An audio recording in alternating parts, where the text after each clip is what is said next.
couple of days. Big loss. That's a big loss to get over the weekend. Obviously, it made sense long term, but he was still a fan favorite, a locker room favorite, so that's going to hurt. Look, Galladay's going to get more snaps. Babytron. I mean, you love to see it. I do think the Vikings take this one. They are at home. It's a tough environment to play in. I do think it'll be different when you guys come to Ford Field in December. But right now, I think you'll get the best of us this week. But don't count us out towards the end. And that's fair enough, and that's a good call by Mike. Golden Tate is a huge part of that offense. Him and Marvin Jones really were one of the best duos in the league, and I'm not kidding when I say go look at the stats. Go look at the stats at last year and even this year. Marvin Jones, one of those guys, a little sneaky, coming from Cincinnati. I laughed when I heard that he went to Detroit and he would be my number 1 or number 2, but boy, is he proving people wrong. But this is a big sign for the Vikings because their nickel slot corner is getting thinner and thinner at this point. You had Mike Hughes go down with an ACL tear. You had Terrence Newman obviously retire. So that's leaving Mackenzie Alexander, who we know what we're getting from. And, Holton Hill has been okay. He's made some plays, but I don't know if he's necessarily ready. But this is a huge break here for the Minnesota Vikings. So, we'll see what happens. But definitely with Golden Tate not being in that lineup, it certainly helps the Minnesota Vikings. Let's go to the great Dave in Arizona. He's going to vent about he's going to go everywhere with this. Vikings, Twins. You don't know what you're getting from Dave. Dave, how are you today? I'm good, Steven. How are you today? Good. Tell me what's on your mind. Let's vent. Here we go. Well, we got to talk Vikings a little bit. Have you been venting yet today on it? I did. I did. Let me hear what you have to say first, and then I'll counter with you. Well, the first thing I'd like to see is, and I know it's not going to happen this year, but I would hope Treadwell is finally let go at the beginning of next year because this guy hasn't brought anything to the table in 3 years now. And that penalty didn't have anything to do with anything he did. He should have gotten him benched at least, but he was right back out there playing the rest of the game. And I don't understand what their thing is with this guy. No, I don't either. And, he's been a bust. Let's be honest here. It's a first round pick that you think about. Remember Jarius Wright, Dave, the wide receiver that every time the ball was thrown to him, he made the catch. If you would have kept Jarius Wright and would have committed to him long term, just as a number 3, right? And he was really serviceable, way better than Laquan Treadwell was. You could have drafted an offensive lineman in this first round and not had the issues you have today. And instead of that, you took Laquan Treadwell, who's been an absolute bust. He's played better since the Green Bay Packer game, but what are you doing? Throwing your helmet down had nothing to do with you. And it just costed us. It costed the Vikings. You could have tried to hold them to 3, but instead of that, you get an easy 6. And the thing about it, too, is that team just died after that touchdown. They didn't even come out. It didn't even look like they were trying in the second half. They just looked dead, which was really weird. But, you brought up a good name there, right? I'm sure they couldn't have cost them that much to re-sign him, but I guarantee you their thinking was, well, we can't show the public or our owner that we're giving up on a number 1 draft pick already. Because let's be honest, Barr and your guy Waynes aren't exactly all-stars themselves.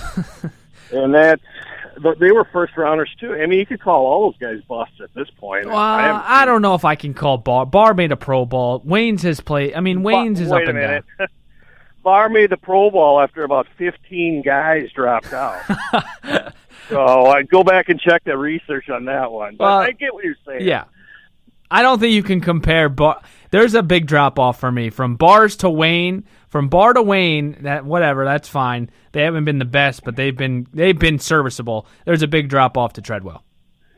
I don't understand that. It could be them, too, not wanting to, don't you think it's them not wanting to admit mistakes? Oh, 100%. Pick, and then Wright, where is Wright right now? Do you know? He's in Carolina, and he's making plays, by the way. And you're dead on about that. Did. You're dead on about that because it's an ego thing to give up on a first-round pick. You saw it here in New York. They drafted Eric Flowers. He was awful for 3 years. And 3 games into a season, any team would cut him if he wasn't a first-round pick. And you see it with a lot of teams. You see it with quarterbacks too. They don't want to start Baker Mayfield because they don't want to, they don't want to expose them, because then they're gonna, if they screw up, they're so egotistical, these guys. So they don't want to give up on a first-round pick. I got a question for you. Yeah, go ahead. End of the first half. Okay, you get the ball back. You have two timeouts with 30 seconds left with your $84 million quarterback, and Mike Zimmer takes into halftime. What are your thoughts? I had flashbacks to 99 Atlanta. Not as bad, obviously, because that game meant a little bit more when Cunningham took the old knee. It made no sense. Again, you pointed out, $84 million. The Saints don't have the greatest secondary in the world. They were eating them up the whole first half, Dave. They couldn't get a stop. It's almost like Zimmer was so mad he just said, the heck with it. Yep. Let's just go into the second half. We're getting the ball anyway, which is just terrible thinking. And maybe that's why the team came out dead in the second half. Yep. I think I know I'm in the minority here, but I'm starting to really have serious questions about Zimmer. And they've really been adding up the last couple of years, really. And the guy was an assistant coach for what, 30 years? I'm not 30, but it was a long time. It was a long time. There's something, I don't know, there's something that's starting to bug me about him. How about you? I don't know. I'm not ready to give up on the guy. If he misses the playoffs, though, this year, I think there's going to be a lot of talk around the league, to be completely honest with you, because this year, when you signed Kirk Cousins, the question wasn't even close to being if this team makes the playoffs. The question was, you need to get home field because of what happened last year in Philly. This wasn't even a question. All the other years. It wasn't even a question. This has been, so far, I don't want to say a bust. I don't want to get to that point, but right now, I mean, you're stuck in no man's land. You're 4-3. If you lose to Detroit and you go to the bye week 4-1, your next 4 games are against Chicago, the Patriots, the Packers, and then you have to go to Seattle, who's not a pushover either. No, and you can almost put those two down as L's, the Patriots and Seattle on the road. I mean, those would be – they just don't win games like that. They don't. I'm shocked. I'm still shocked they beat Philly on the road, outdoors, on the grass. So they've got at least 3 to 4. Even if they play that better, they got 3 to 4 losses coming still. They're gonna, it's gonna be wild card or wild card round, home game maybe, and then road. They're gonna have to win 2 roadies to go to the Super Bowl, and that's not gonna happen.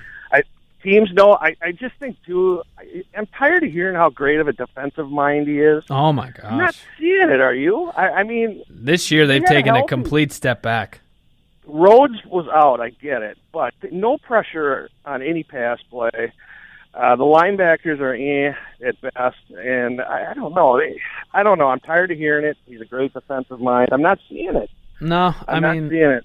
They were missing Sindale. They were missing Anthony Barr. They were missing, obviously, Xavier Rhodes. They're still missing some guys, Dave. And I hate to give that excuse, but I don't know. The front line's healthy. Front line's healthy. Yeah, the front line's healthy. I mean, I didn't really see much from Everson Griffin. I didn't expect much. But, offensive line-wise... 15-yard penalty. Yeah, how many times? I mean, every single game, Everson is due for offsides. He always... Every single game, he has an encroachment call. Every single time. Yep. Every single time. And here's another thing about the Thielen fumble.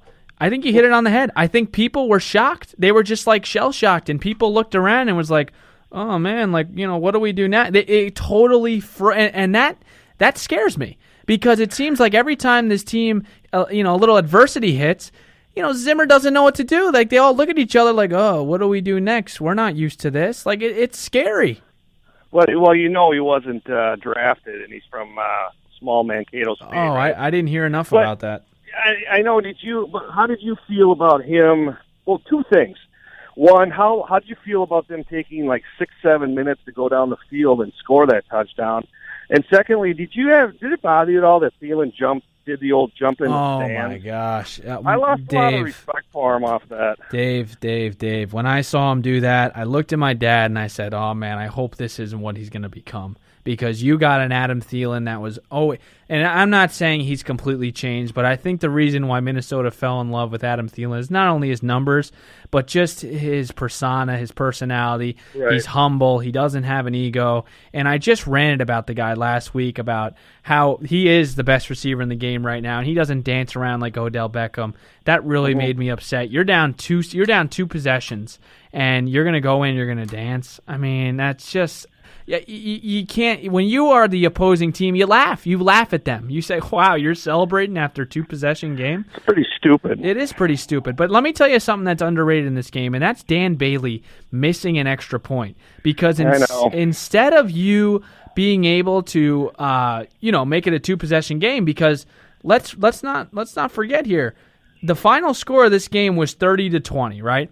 And with the miss of Dan Bailey, it's 19-30, right? So if you even go for 2, it's still a 9-point 1-possession game. You make that extra point, you go for 2. It's a 2-possession game. It's a 2. Well, it's a 1-possession game. I agree.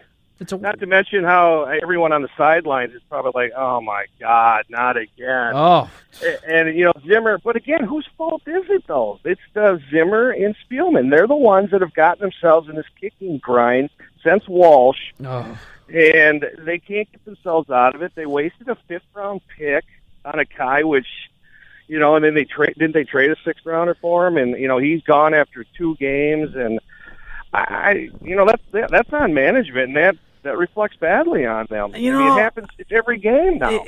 What about Mike Preffer in all of this, the special teams coach? Because, let's be honest here. It gets to a point where how many kickers can you go through? Carlson just went to Oakland and didn't miss an extra point. I would guess that he probably will be scapegoated at the end of the year. And again, it's just like any other company, any other job. Manager ain't going to fire himself. Right. So, but someone's going to pay the price for it. It's probably going to be him after this year, because they're going to do something to help people make the fans feel like, they're doing something. But again, it's on Zimmer and Spielman. They're the ones who put these guys in place, made the decisions. I doubt that, he's got a huge say in who's coming in, but I bet he's gone after this year. I would guess. Last thing before I have to let you go. Kirk Cousins, sure. Okay? Kirk Cousins. Yes. Great. I am so sick of people blaming this guy. How was Sunday night his fault, Dave? And if it is, I want to hear you. If you think that Kirk Cousins has been a waste of money so far and can't win a big game, let me hear it, because I'm so sick of this narrative that Kirk Cousins is, every time the Vikings lose, it's Kirk Cousins' fault, even though Thielen fumbled and Diggs ran the wrong route. Right. Well, I hope are they talking about, the pass really was on Diggs. First of all, obviously they had to overpay for him. Again, that falls on who I keep coming back to. But no, okay. What I was going to say is, first of all, I don't think Tom Brady or Joe Namath could play behind that offensive line. It's bad. They had to save money. They saved it there. Obviously the batted down passes is kind of getting a little irritating. Yeah. And the small hands theory with the fumbles, but. He throws a great ball, and for the most part, he's done pretty well. But no, there's a lot more blame to go around than just him. But he's got that $84 million hanging over him, so that's what's going to happen. That's what happens when you sign the contract. So, no, I'm glad. I was a Keenum guy. You were a Keenum guy, okay? Yeah, I didn't think after what he did last year, I thought he deserved another year. And they decided to, save money on the offensive line. I'm assuming that's where they had to cut corners, right? Don't you think? I agree. And I think again, it's going to come back down to Spielman and Zimmer. They don't get in the playoffs this year. Both need to go, in my opinion. It's tough because Zimmer really, and I'm with you on a lot of this stuff, Dave. The defense has been so underwhelming this year so far. We're gonna gloat here about shutting down Arizona and the New York Jets with 2 rookie quarterbacks. And listen, Drew Brees only threw for 120 yards, so I can't get crazy.